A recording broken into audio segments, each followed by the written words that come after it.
Então vamos lá, boa noite, pessoal. Dando sequência à nossa masterclass de hoje, com o tema que todo mundo está esperando: a nova ordem global e as relações internacionais. Vamos falar sobre um assunto extremamente atual que acabou de acontecer, é estratégico e é muito válido para quem trabalha ou quer trabalhar no comércio exterior.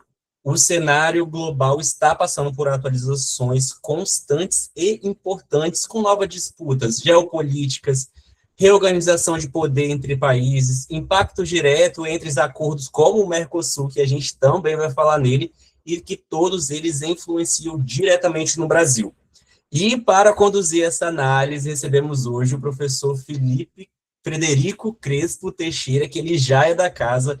Ele é nosso professor que atua em relações internacionais, análise geopolítica, trazendo uma visão sobre como essas transformações globais impactam diretamente nas nossas decisões. E eu não tenho dúvida que será uma aula muito importante, provocativa e enriquecedora para todos. Então, professor Frederico, seja muito bem-vindo, o palco é todo seu. Jardel, chama de Fred que fica mais fácil. Você vai Fred, lembrar do Flintstones. Pessoal, boa noite a todos. Espero que estejam todos bem, tá? Vamos falar um pouquinho de nova ordem global ou mundial, ou do jeito que queiram chamar. E assim, gente, tem muita gente que trata isso como teoria da conspiração, mas não é não, tá? Ao longo do que a gente vai conversar aqui, vocês vão ver que não se trata de teoria da conspiração, não. Nós já tivemos algumas ordens globais no mundo. Vamos lá, Jardel? Aí eu estou falando um pouquinho de mim, tá? Já estou com 25 anos de experiência na área internacional, trabalhei na área de turismo e estou há 19 anos trabalhando em usina nuclear, gente. Exatamente na área de comércio internacional. E aí a gente tem as nossas operações logísticas e operações de comércio exterior, tá?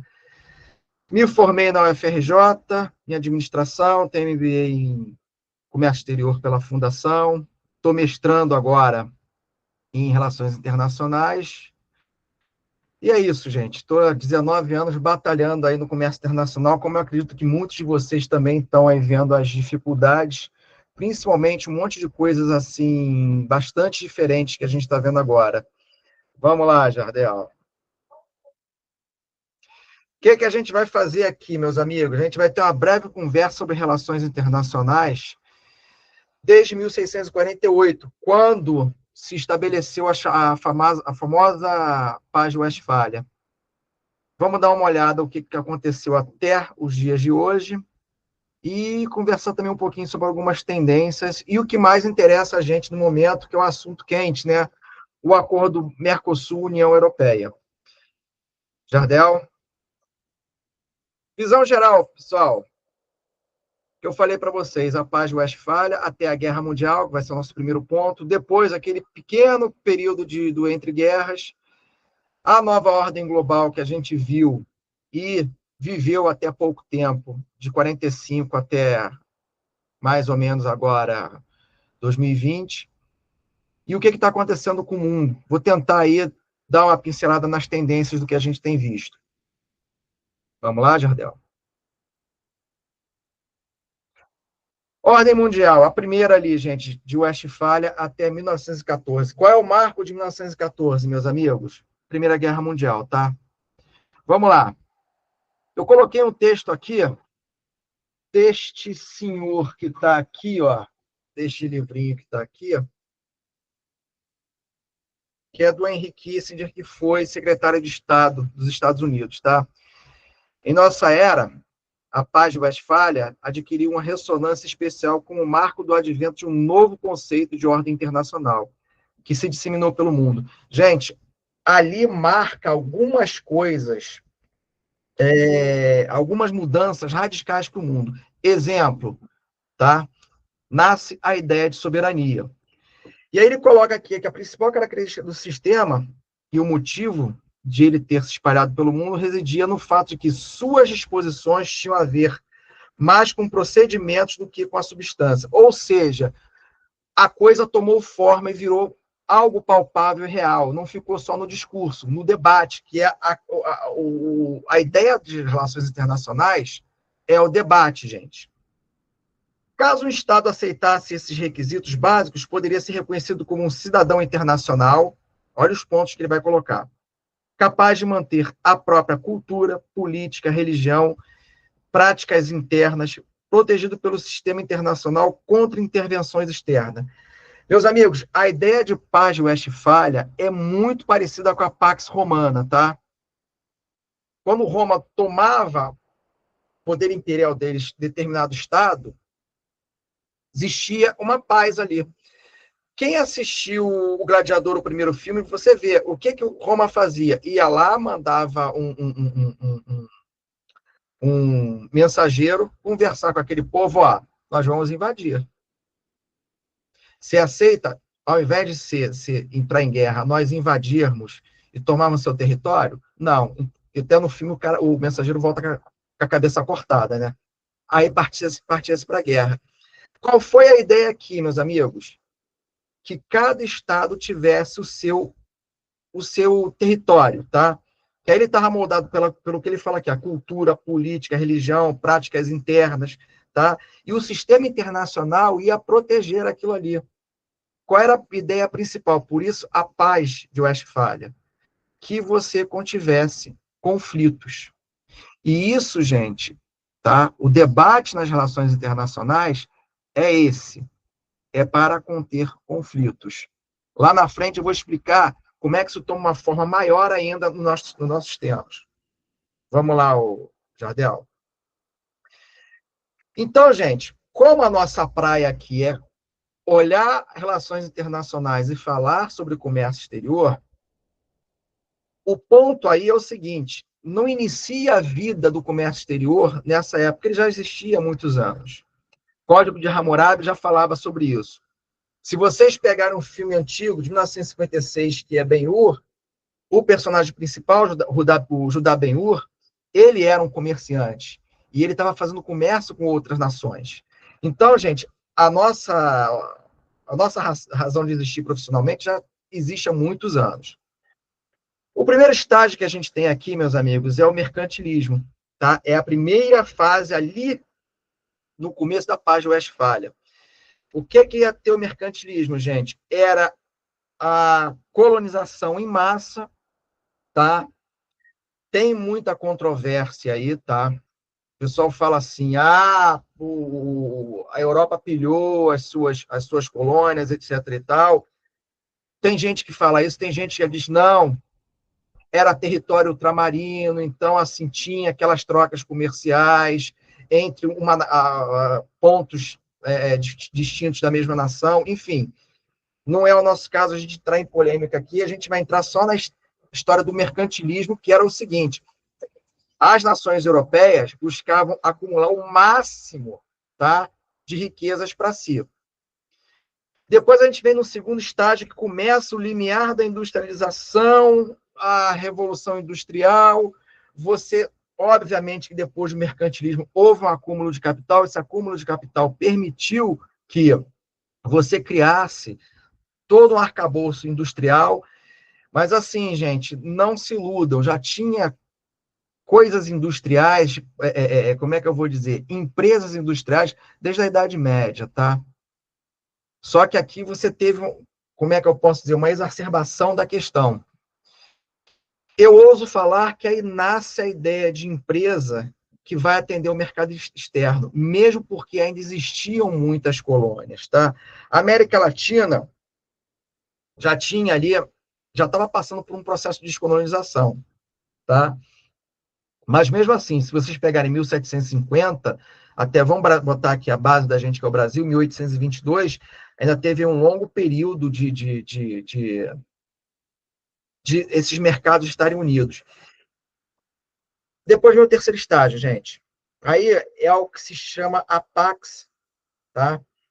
Do Reino Unido e o liberalismo. Tem um momento da história, gente, que se chama La Lenda Negra, tá? Em que o foco europeu ele deixa de ser a Península Ibérica e passa a ser o Reino Unido. o Reino Unido começa a tomar os mares, Portugal deixa de ser aquele império global, o Reino Unido começa a tomar esse império global. É um período da história que, assim, eu não consigo ainda ver nenhum historiador falar sobre isso, tá? E, assim, quer dizer, historiador espanhol, eles falam sobre isso, mas, assim, no Brasil ainda, isso é muito superficial. E, assim, a gente não tem muita ideia de como é que houve essa mudança, tá? O eixo saiu da Península Ibérica e foi para o Reino Unido.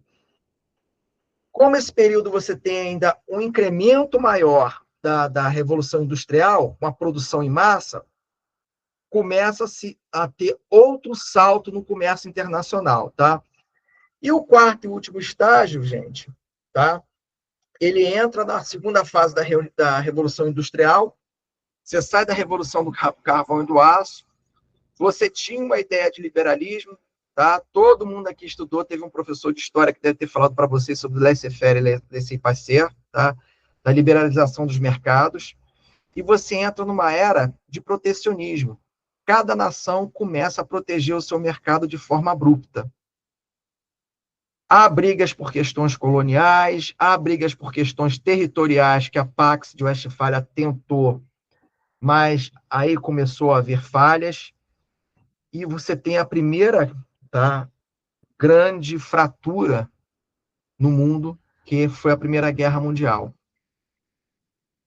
Vamos lá, Jardel. Essa fratura terminou 5 anos depois, com um saldo enorme de gente morta, mas com outro salto industrial enorme. Pode seguir, o Jardel. E assim, gente, o mundo ele ficou muito fraturado. E assim, você teve ali nos anos 20, meus amigos, como é que eu posso falar? Um liberalismo não econômico, mas mental, é que a palavra seria assim um palavrão, eu não vou falar aqui na live um palavrão, mas as pessoas meio que, assim, passamos por uma guerra terrível, então agora a gente pode fazer tudo, entendeu? Então, gente, você teve uma desorganização mundial e isso foi visto no comércio internacional. Você não tinha ali ações comerciais muito organizadas. Uma hora uma nação comerciava com outra, daqui a pouco elas estavam brigando e tal. E você criou um frágil. Desculpa, gente, as cachorras estão latindo aqui. Você criou uma frágil recuperação mundial. Gente, assim, se vocês pegarem historiadores e grandes autores de relações internacionais, eles vão falar para vocês uma coisa. Foi um período que todo mundo sabia que em algum momento ia ter uma nova fratura no mundo, uma nova guerra. Sabe esse período que a gente está vivendo agora, que a gente sabe assim, será que o mundo entra em guerra ou não? Era o que se via naquele momento. Até que você tem uma questão econômica drástica no mundo, que foi a depressão, a Grande Depressão. Um colapso total nos Estados Unidos que afetou o mundo inteiro. E isso também a gente estuda muito detidamente na escola no segundo grau. Empresas quebrando, ações que passaram a não valer nada, desemprego altíssimo, gente. E aí o que acontece? Essa fragmentação gera um bilateralismo entre um mundo tido livre e um mundo totalitário. Você já tinha tido uma ascensão de um certo totalitarismo com a formação da União Soviética em 1917, tá? Ali, quase no fim da guerra, tá? Quando nasce a primeira nação comunista do mundo. Mas você não tinha ainda um antagonismo como você passou a ter depois da Segunda Guerra, e a gente vai conversar daqui a pouco. E o pior, gente, mais duas grandes correntes totalitárias no mundo: o nazismo e o fascismo. Depressão econômica, o mundo partido, 3 grandes grupos totalitários. Estava aí o caldeirão feito da sopa de uma nova fratura. E ela veio. E veio, gente, de uma forma muito pior que a primeira. Vamos lá, Jardel? E aí, gente, como eu falei para vocês há pouco, nasce aí a ideia de dois mundos antagônicos ao fim da Segunda Guerra Mundial. Vamos lá, Jardel? Aqui eu coloco para vocês um texto de um grande autor brasileiro, que é o José Flávio Sombra, de, de Relações Internacionais, óbvio, sobre o que aconteceu. Havia algo subjacente à efervescência política da guerra nos Estados Unidos nos últimos anos da década de 40. O multilateralismo econômico, uma necessidade que se impunha aos norte-americanos diante da iminência da crise da produção industrial e da recessão que levava a população de desempregados de cerca de 2,5 milhões para 8 milhões. Olha que desastre, gente. Triplicando o desemprego. Desde o final de 45. Só seria possível com uma política de poder verdadeiramente mundial. Apesar de ter visto toda a questão da Grande Depressão econômica, você teve uma crise violenta ao fim da guerra. E como sair dessa crise do fim da guerra? Os Estados Unidos, embora tivesse com essa gama enorme de desempregados, e olha, gente, que 8 milhões para os anos 40 é muita coisa. Mas os Estados Unidos ele não foi atacado em seu país, em seu território, desculpe. A Europa, sim. E aí os Estados Unidos entra com toda a força mundial que ele tinha naquele momento, e inclusive grana, porque em Bretton Woods ele deu as cartas, criou o sistema monetário mundial, colocou o dólar como moeda mundial, para depois entrar com o plano Marshall. Vamos lá, Jardel. E aí, nesse mundo bipartido, em que os Estados Unidos entra como grande potência mundial, porque aí realmente ele se firma como grande potência mundial, ganhou a guerra, gente. Não tem jeito, ganhou a guerra. O que acontece? Você tem uma nova reorganização mundial, e isso é visto dentro do comércio internacional. Algumas organizações mundiais foram criadas ali, a ONU, o Banco Mundial, o FMI, mas a Organização do Comércio ela ficou de fora. Ela chegou nos anos 90 ao mundo. Mas a gente tem um primeiro estágio, tá, gente? A reconstrução e regras novas. Uma das coisas que saiu dessa reconstrução da Europa foi o Plano Marshall, que criou toda a indústria europeia, desde Lisboa até Moscou, tá? Gente, aqui sem nenhum senso, tá? De antagonismo, tá? Mas, assim, o Parque Industrial da União Soviética recebeu grana do Plano Marshall, tá? Ponham nas suas mentes o seguinte, naquela época não eram grupos antagônicos ainda. No final dos anos 40, início dos anos 50, é que começou, de fato, a Guerra Fria. Até então, eles estavam ali aliados. E uma das coisas dessas regras novas, gente, foi os famosos GATT, que o povo chama, que é o GATT, né? O Acordo de Tarifas e Comércio, que resolveu reduzir tarifas no mundo e criar uma certa liberalização do comércio. E aí você tem uma retomada do comércio global já naquela época. O segundo estágio, gente, aí já começa a Guerra Fria. O que você tem no Ocidente? Uma integração maior, a indústria europeia já reconstruída, a indústria americana a todo vapor e um Ocidente bastante integrado e próspero. Japão bombando, Austrália e Nova Zelândia bombando, que fazem parte do Ocidente. Aqui no Brasil, gente, quem estudou um pouquinho de história sabe, tivemos os anos dourados ali da era JK, a indústria automobilística toda vindo para o Brasil, a construção de estradas, um desenvolvimento econômico bárbaro daquela época. E aí a gente segue para o terceiro estágio, de 1965 a 1980. E aí, gente, estou me derrubando aqui. Nasce a era da logística e de grandes multinacionais e o choque do petróleo nos anos 70. Tá?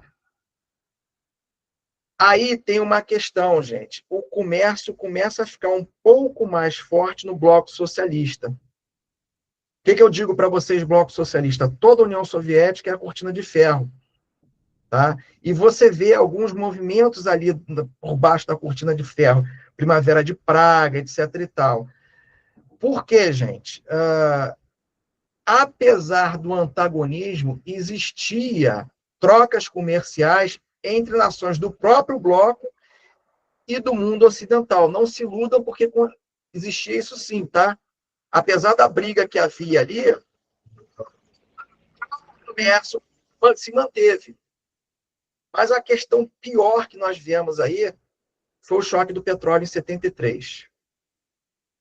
Aí o mundo passa por uma crise violenta que vai seguir até os anos 80, quando a indústria americana começa a mudar um pouquinho e entender o seguinte: nós temos que ter uma ação, da mesma forma que foi na Segunda Guerra, maior no mundo.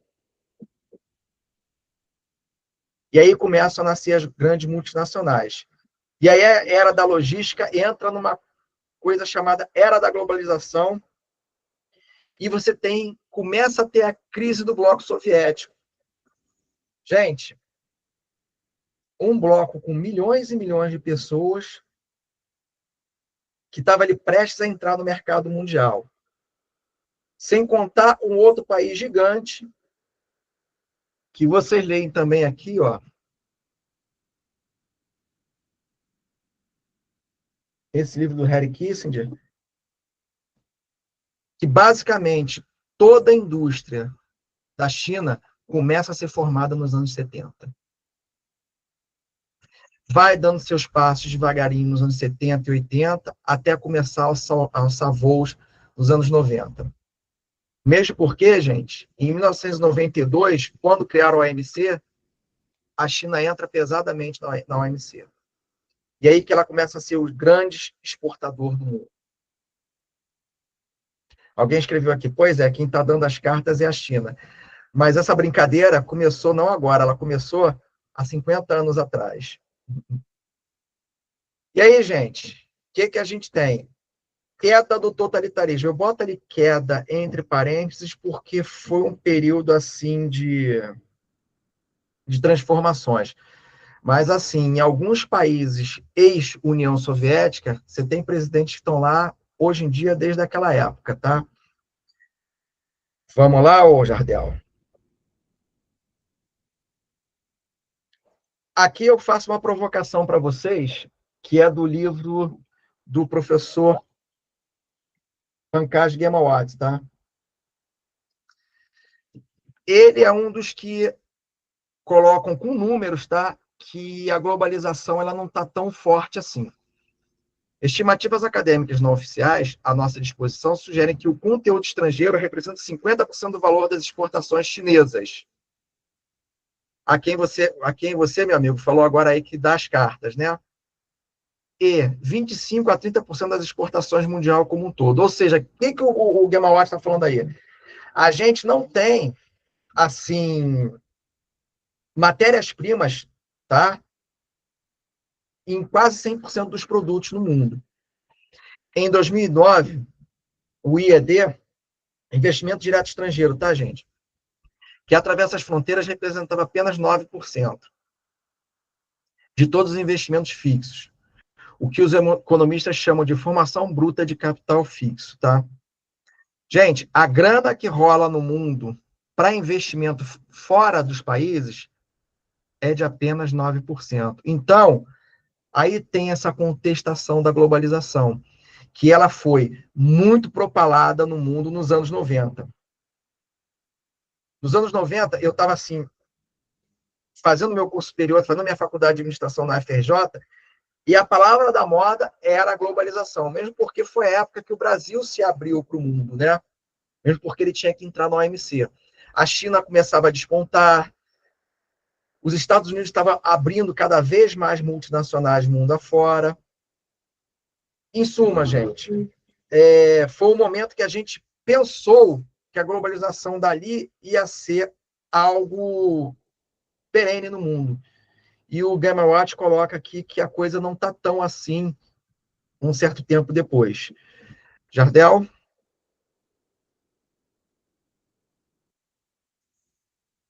Aí eu coloco para vocês uma provocação, por isso tem pontos de interrogação, né? O mundo atual, uma nova ordem global, o que será de nós? Vamos lá, Jardel. Eu e algumas pessoas que eu acompanho, converso, a gente vê algumas tendências que são um tanto perigosas, tá? E assim, gente, vamos ver se a gente está na mesma página. Tendência não é algo que vai acontecer, é algo que pode ser que aconteça ou não. Eu espero em Deus que algumas não aconteçam, tá? Então, eu coloco aqui ó, o trade-off entre guerra generalizada e prosperidade global. Gente, eu tenho medo de falar aqui de um professor brasileiro, porque gera polêmica, tá? Mas tem um livro do professor Olavo de Carvalho, que é a discussão dele com o Alexander Dugin, tá? O Alexander Dugin, ele é um filósofo muito famoso e muito estudado na Rússia, tá? E o Alexander Dugin, lá nesse livro, em 2012, já falava de uma guerra generalizada. Tá? Que haveria uma guerra generalizada. E para quem estuda relações internacionais, toda vez que você tem uma alteração de sistema internacional, 1914, 1939, 1648, que terminou a Guerra dos 100 Anos, você tem uma guerra generalizada e você muda radicalmente o sistema internacional. E a gente está vendo agora, a olhos vistos, uma certa mudança do sistema internacional. Mas o que eu vejo assim nas entrelinhas? Um grupo querendo uma guerra generalizada e um outro grupo pensando em não ter guerra para ter uma prosperidade global. Gente, dois momentos que nós tivemos prosperidades globais enormes, tá? A Pax de Westfália, tá? Até 1914. Tivemos ali conflitos pequenos, pontuais, mas você teve uma prosperidade global enorme. De 1815, com o fim do reinado do Napoleão, assim, o mundo viveu uma prosperidade até 1914 enorme. No fim da Segunda Guerra Mundial, até os anos 70, a crise do petróleo, também outra prosperidade gigante. Porque, gente, cá entre nós, né? Uma guerra generalizada ela vai levar muitos recursos do mundo.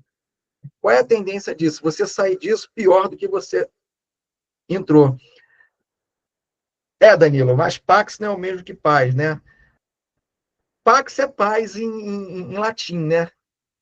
E, assim, a ideia de Pax era o seguinte, era o que eu falei para vocês do Império Romano. Olha, vamos fazer um acordo de cavalheiros, eu vou entrar aqui, vou trazer toda a prosperidade de um grande império para vocês, e a gente não vai ter guerra. Então, hoje, pessoal, eu particularmente, tá, vejo essa questão. A minha crença, se vocês perguntarem assim, posso errar, tá? É que a gente vai entrar em guerra, não. Se Deus quiser, a gente vai entrar numa prosperidade global. Porque isso traz benefícios para todo mundo. A ideia de tecnofeudalismo, que é uma coisa nova, tá? Setores mundiais, tá? Fechados em si, com um tecnicismo enorme, tá? Vide aí Elon Musk, que é um cara que ele pensa muito em questões técnicas. O avô dele parece que era proeminente de uma espécie aí de grupo que pensava nessas coisas, tá?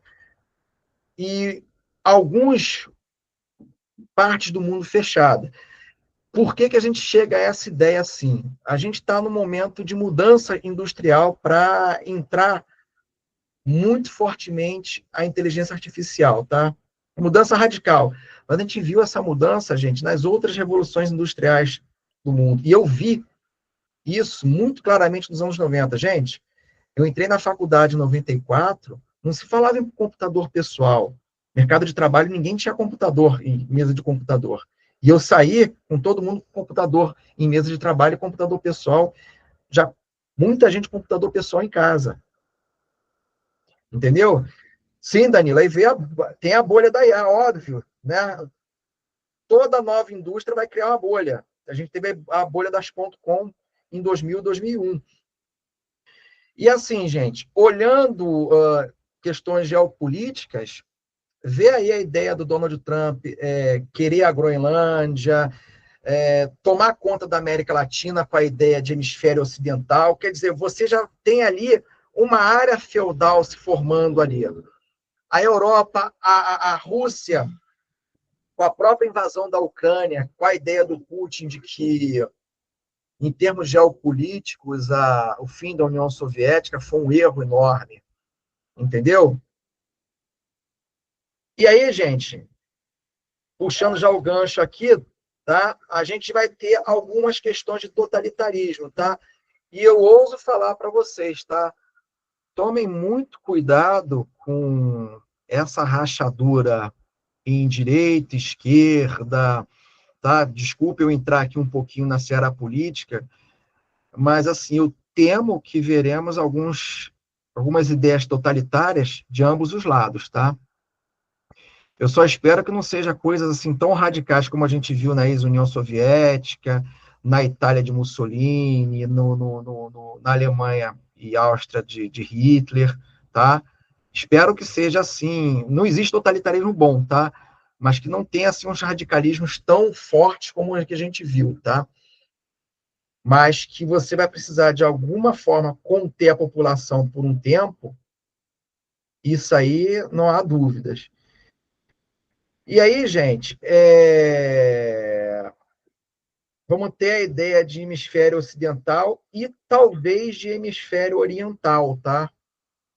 Aquela conversa do Donald Trump com Vladimir Putin lá no Alasca, para mim aquilo foi uma coisa muito simbólica, tá? E aqui eu vou fazer uma especulação fora de si, tá? Parece que foi um novo Tratado de Tordesilhas, tá? Só não sabemos se isso realmente foi ou não foi. De uma divisão do mundo. E quem é que vai ficar com o quê? De certo que a nossa parte, nossas Américas aqui, de certo que vai ficar com o hemisfério ocidental. Mas esse hemisfério oriental, tá? Ele vai abarcar o quê? E o ocidental, no fim das contas, ele vai abarcar o quê? O Japão está dentro? As ilhas da Oceania estão dentro? Qual a parte da Europa que vai ficar? Esse aí é uma grande incógnita que a gente tem aí. Por isso, o ponto de interrogação. O dólar americano provavelmente vai se manter, tá? Isso aí é base de Bretton Woods, a não ser que um novo sistema internacional seja criado, beleza? Quem estuda um pouquinho essa questão vê que lá em Bretton Woods foi criado o euromercado, que o Stalin falou, não, tudo bem, eu aceito a moeda americana, mas confiar nos americanos eu não vou confiar, não.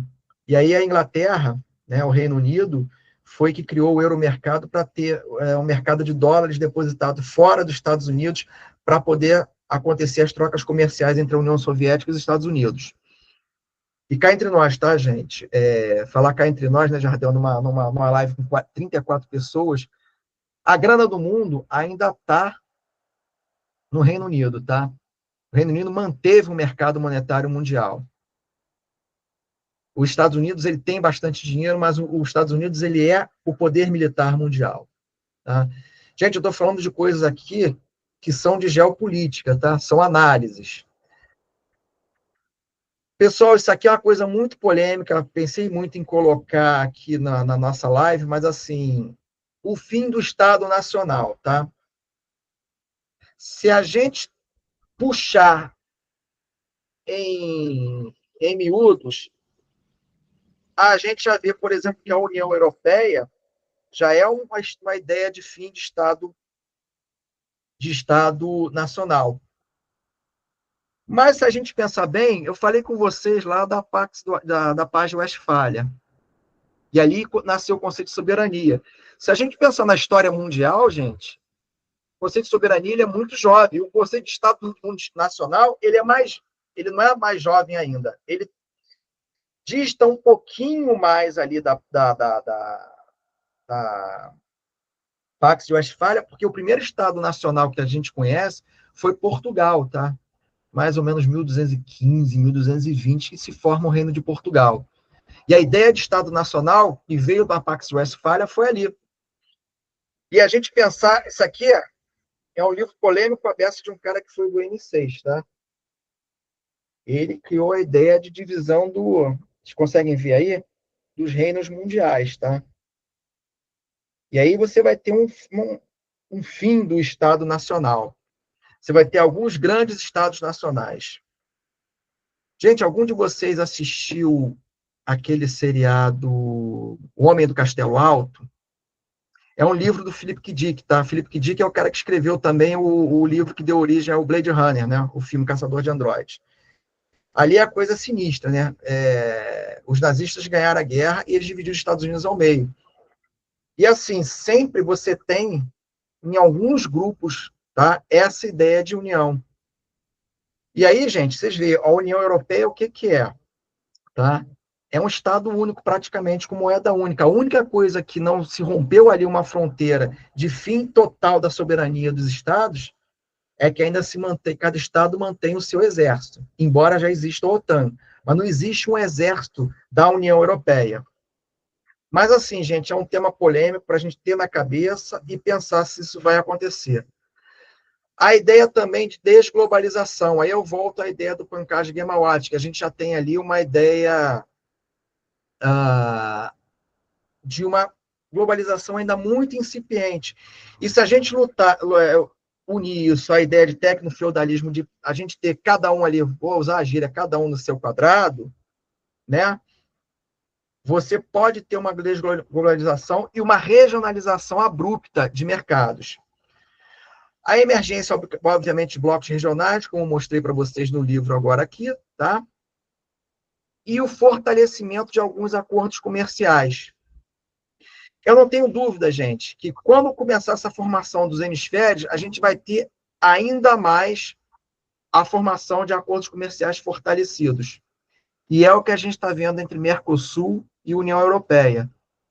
E assim, não duvidem se nascer um acordo Mercosul, União Europeia e NAFTA, tá?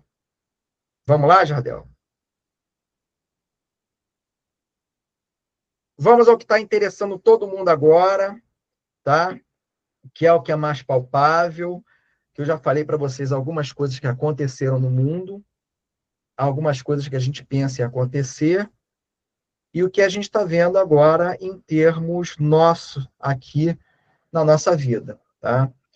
Um parênteses que eu vou abrir antes da gente falar de acordo Mercosul-União Europeia. Meus queridos, vejam que nós saímos desde lá do Westfália com momentos em que o comércio internacional cresce e depois ele decresce e volta a crescer de novo, tá? O que eu provo para vocês isso é o seguinte, ali na paz de Westfália, nos anos 1800, quando eu falei para vocês que tivemos, assim, uma prosperidade enorme, tá? Em prol do comércio internacional, fizeram o canal de Suez, a abertura para você não precisar dar a volta na África, e fizeram o canal do Panamá. A discussão do canal do Panamá, gente, começa em 1899, tá?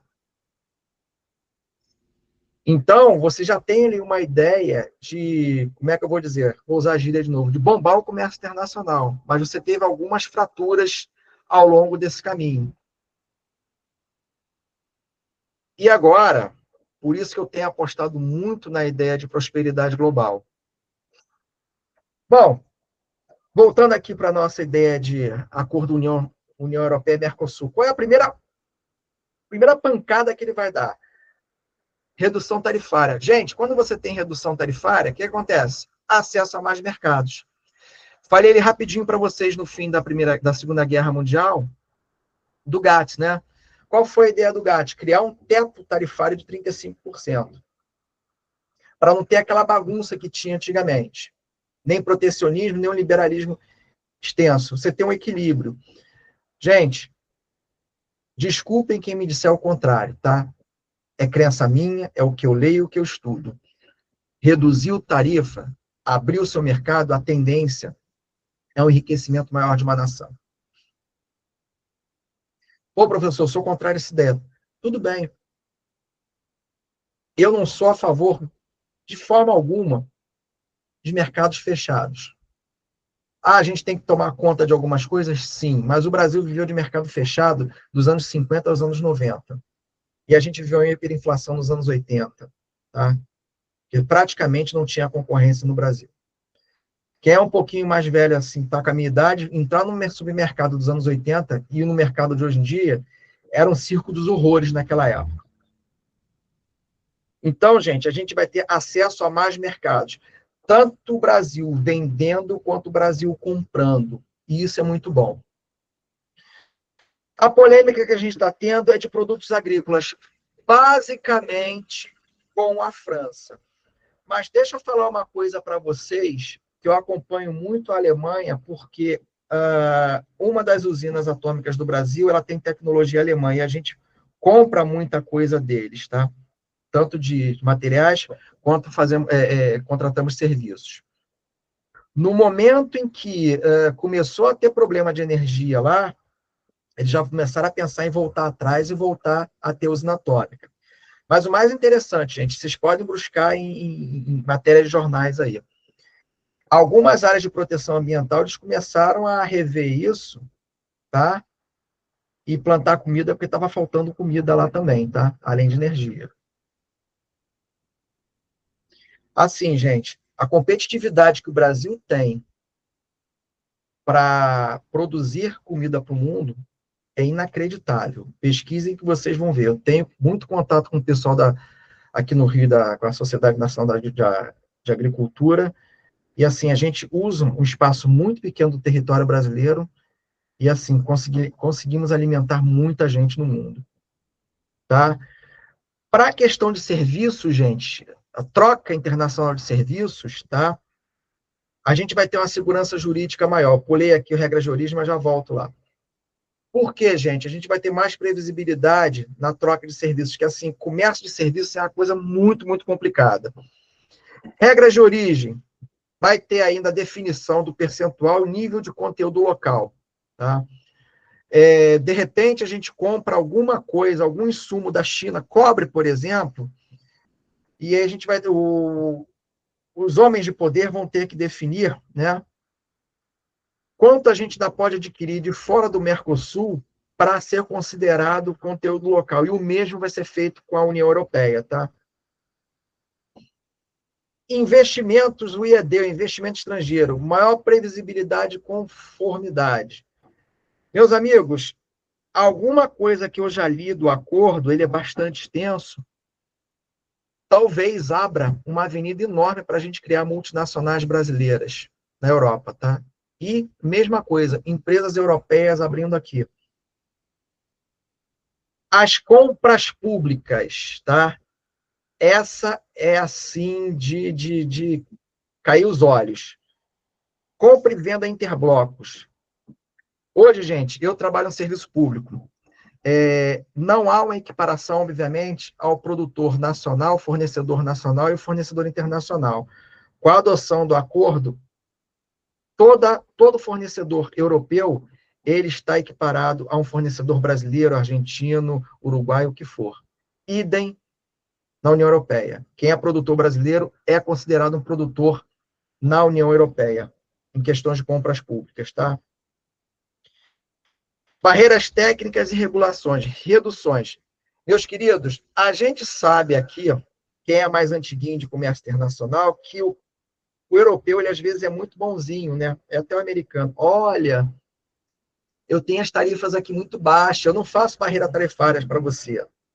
Mas se você quiser vender um móvel para mim, ele tem que ter algumas certificações da madeira, de trabalho, emprego e tal. Ou seja, ele vai criando um monte de certificações que são barreiras não tarifárias, tá?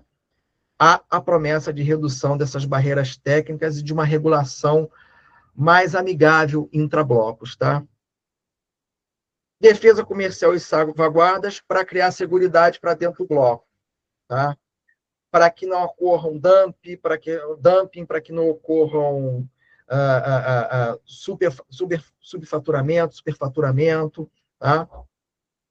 Meus queridos, aqui, vejam aqui, para a gente que é do comércio internacional, Vocês estão enxergando alguma coisa que eu estou enxergando aqui? Grandes oportunidades e um crescimento enorme do comércio internacional? Fala aí no chat para mim. Jardel, vamos lá? Eu deixei a provocação aí para vocês, hein? Então, vamos lá, gente. Aumento de trocas comerciais. Obviamente, sim. Só a questão ali de compras governamentais, gente, que é um volume enorme. Gente, pensa todos os governos da Europa comprando de um fornecedor no Brasil. Esse cara não tinha... Uma empresa aí que consegue fornecer para empresas aqui no Brasil e para o próprio governo. Esse cara não tinha acesso ao mercado internacional, ele vai ter. E assim, a quantidade de produtos com um pouco melhor elaborado que os nossos, que as empresas brasileiras públicas e os órgãos públicos vão poder obter. Possibilidade de internacionalização de empresas. Já pensou? Eu não sei se tem empresários aqui no nosso grupo, tá? Mas assim, mesmo a sua empresa pequena, já pensou você podendo ter um escritório de representação em alguma cidade europeia, você podendo ampliar o seu mercado para a União Europeia e até abrir uma filial sua lá? Que maravilha! Melhor acesso a produtos agrícolas nos mercados europeus. Gente, imagine assim, mas só imagine dobrar a produção agrícola para atender a União Europeia, em termos de demanda. Quais oportunidades que isso geraria para nós do comércio internacional? Maiores oportunidades para empresas de serviços e serviços financeiros. Sim, porque você vai ter uma regulação melhor dos serviços e você vai ter investimentos estrangeiros lá e cá. Uma coisa que ainda não ficou muito clara para mim, mas também não é a minha praia, é se a gente vai poder investir diretamente em bolsas da Europa, tá? De repente, isso é uma coisa muito legal para quem gosta de ficar guardando o dinheirinho que sobra do mês ali. Obviamente, aumenta o investimento direto estrangeiro. Sua empresa micro, média, grande, vai poder investir no exterior. Empresas brasileiras vão poder ser multinacionais. Empresas europeias podem começar a pensar em entrar no mercado brasileiro e atender diretamente aqui. Compras governamentais mútuas, maior volume de negócios. Nós vamos, tá? Pode ser que empresas brasileiras, não sei se tem alguma empresa brasileira que consiga vender para a União Europeia, mas com certeza algumas empresas da União Europeia vão conseguir vender para cá. Mas assim, a iniciativa privada vai poder entrar em compras governamentais na Europeia fortemente, e idem eles aqui. Jardel.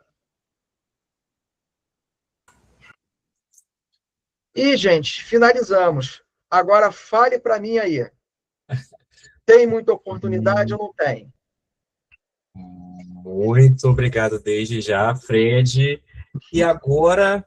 Perguntas, minha gente, que eu corri aqui, eu fico com medo de passar o tempo e ficar, como é que eu vou dizer, tomando muito tempo de vocês e sendo enfadonho. Justo, professor, justo. A gente estamos só 5 minutinhos pós o horário agendado, então a gente está no tempo, então eu vou abrir ou 5 minutinhos de pergunta, ou quem chegar para 2 perguntas ali que chegaram primeiro. Então, caso alguém tenha, além de botar no chat, né, que fica mais fácil colocar, compartilhar aqui sua ideia, sua informação, igual o nosso professor trouxe para a gente. Caso alguém queira falar nesses 5 minutinhos, daqui a pouco já começa o cronômetro aí, porque o Meet ele é assim, né? Dá o tempo, ele já começa a contar. Deu 1 hora, ele já começa a contagem. Então, quem tiver, por favor, peço que levante a mão, só para a gente contar, né, para saber quem é o primeiro e o segundo. Às vezes a gente não consegue responder todo mundo, mas só levantar a mão para a gente, que a gente já fala aqui, puxa vocês pro nosso palco. E muito... Agora voltou. Tinha travado para mim. E muito importante, que foi uma dúvida, como a gente faz em toda final da Masterclass, né? A gente sempre vai mandar ali para vocês no outro dia. Eu já mandei aqui o grupo. Eu vou compartilhar agora também 3 links muito importantes. O primeiro dele, que é o LinkedIn do nosso querido Frederico, que está aqui dando essa excelente Masterclass para a gente, que vocês... Obrigado. Devem se conectar. Aqui o palco é exatamente para isso, é para trazer vocês, é para trazer novidades, é para a gente utilizar de todas as ferramentas que a gente tem hoje e realmente não hesitar. Tem uma pergunta aqui do Igor que ele mandou: como posso utilizar esses conhecimentos dentro de uma carreira bancária? No caso, trabalho na Caixa.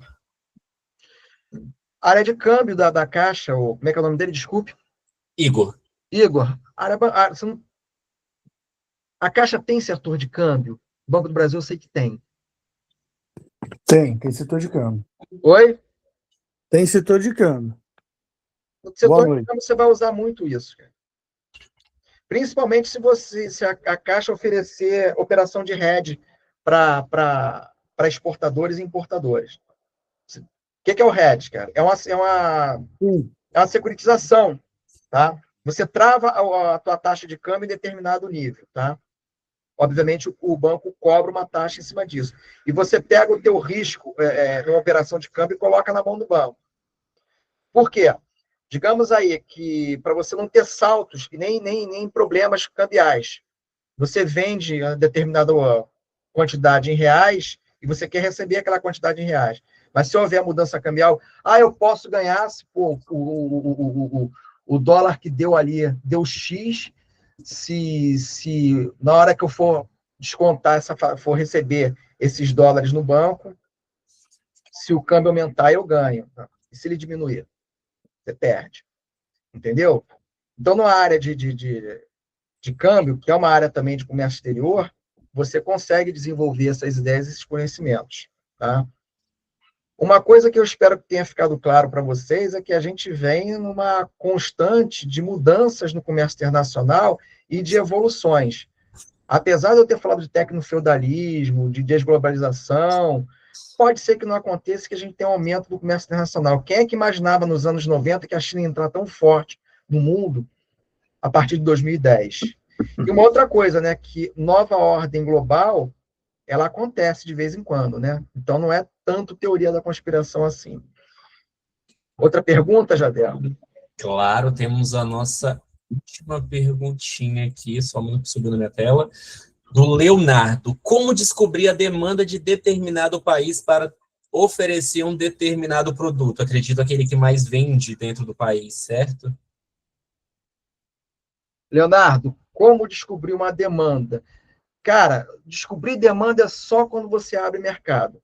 Porque às vezes o teu produto ele não está adequado à cultura local.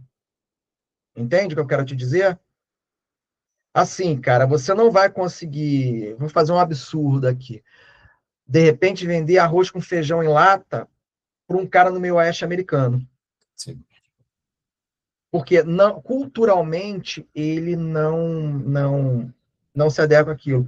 O case de maior sucesso, tá? E é o soft power dos Estados Unidos, que os Estados Unidos usa as empresas dele como soft power no mundo. É o hambúrguer, cara, com o McDonald's, tá? E assim, eu brinco com muita gente que eu converso, a importância que o Brasil tem para o mundo, e principalmente para os Estados Unidos, que é a primeira loja da América Latina do McDonald's. Quem quiser pode ir lá em Copacabana visitar, tá? Ela fica lá na Paula Freitas, está lá até hoje. E tem a placa lá dizendo. O próprio Fred Hauser estava aqui, que foi o cara que foi o responsável pela internacionalização do McDonald's, esteve aqui inaugurando a loja. E assim, você vê nos anos... Você tinha hambúrguer do Bob's, mas assim, na época do meu pai e da minha mãe, meu pai nasceu nos anos 20, minha mãe nos anos 40, ninguém falava em comer hambúrguer. E hoje em dia você vê uma hamburgueria artesanal ou um podrão em qualquer lugar aí, de qualquer esquina. Então, assim, foi uma coisa que o americano conseguiu vender essa cultura para o mundo. Mas aí, o Leonardo, é uma coisa assim que é estratégia geopolítica de um governo para poder implantar a marca deles, tá? O automóvel também é uma coisa assim, basicamente norte-americana, a moto, que conseguiu espalhar pelo mundo, mas ele também tem questões de locomoção e etc e tal. Mas assim, o hambúrguer é uma coisa assim inacreditável, tá? A própria pizza, que é uma invenção, dizem, dos italianos, mas quem mais popularizou ela no mundo foram os americanos, tá? Até a ideia de pizzaria nova-iorquina, essa coisa toda. Então, assim, para você ver a demanda do teu produto, é é muito da cultura de um país. Por isso que você tem níveis de internacionalização. Você não sai montando o teu negócio, quando você estuda internacionalização, você não sai montando o teu negócio, fazendo um greenfield ou um brownfield, tá? Você adquirindo uma empresa, você montando um negócio do zero fora do país, sem antes você passar por outros processos. Você começar a exportar, você vê se o mercado deu onda, monta uma representação, depois consegue um distribuidor, faz uma joint venture, uma parceria com uma empresa que possa trabalhar com o seu produto. E aí, se o mercado for realmente bom, você vai lá e entra de cara montando um negócio lá. Consegui desanuviar a tua ideia, Leonardo? E eu já garanto que sim. Pessoal, a gente está indo aí para os nossos minutinhos finais, a contagem até começou para a gente, para não perder. Primeiramente, eu gostaria de agradecer imensamente ao professor Fred, que está aqui com a gente. Por favor, se conecte. O Leonardo confirmou, professor. Se conecte com a gente, nos siga nas nossas páginas, estejam aqui presentes nas próximas. Na quarta-feira, a gente está aqui novamente. Essa semana só não foi na quarta, porque ontem, né, a voltinha do carnaval, a gente deixou para hoje aí, para todo mundo conseguir vir com toda a força para estudar com a gente. Então, agradeço a participação de todos, aqui é um espaço de vocês, e caso vocês queiram também vir aqui no palco, mostrar sua experiência, contar sua experiência, por favor, pode me chamar no WhatsApp, lá eu sempre estou postando, né, amanhã eu posto para vocês a nossa apresentação aqui produzida pelo professor Fred, então pode me chamar, não existe, me chama ali no WhatsApp, fala, Jardel, quero subir no palco, quero mostrar a minha experiência, vamos que aqui é um espaço de vocês, e agradeço a presença de todos. E Fred, pode finalizar que a palavra é sua. Meus queridos, muito obrigado. Creio que muita gente aqui é da área de comércio exterior, da área de logística internacional, tá? Se preparem, porque como uma professora amiga minha falou, e agora eu estou levando isso para mim e até para os meus alunos, a grande oportunidade da vida, tá? É quando o conhecimento se une com o trabalho. Você já tem essas duas frentes. Ali nasce a oportunidade e você consegue agarrar, porque você está pronto e preparado para o desafio que vão colocar para vocês. E acreditem, gente, apesar das tendências ali serem algumas que a gente não quer que aconteça, a gente olha para se preparar se acontecer, mas vamos pensar em termos de prosperidade. As coisas vão melhorar, o mundo vai entrar numa prosperidade global e o acordo comercial Brasil-Mercosul nos próximos 10 anos vai trazer muita coisa boa para o Brasil. E, como alguém colocou aqui no chat, alguns outros acordos vão acontecer e, assim, o Brasil realmente vai despontar. E a gente está precisando. Deus abençoe vocês. Me procurem lá no LinkedIn, manda mensagem lá, a gente vai conversando. E se preparem. E como o Jardel falou, subam no palco também. Vamos lá, vamos colocar a experiência da gente para fora para ajudar quem está chegando no mercado, quem precisa ser capacitado. Beleza, minha gente? Exatamente, pessoal. Novamente eu me despeço e fiquem à disposição. Aqui é o espaço de vocês e é para a gente colaborar. Tchau, tchau. Até a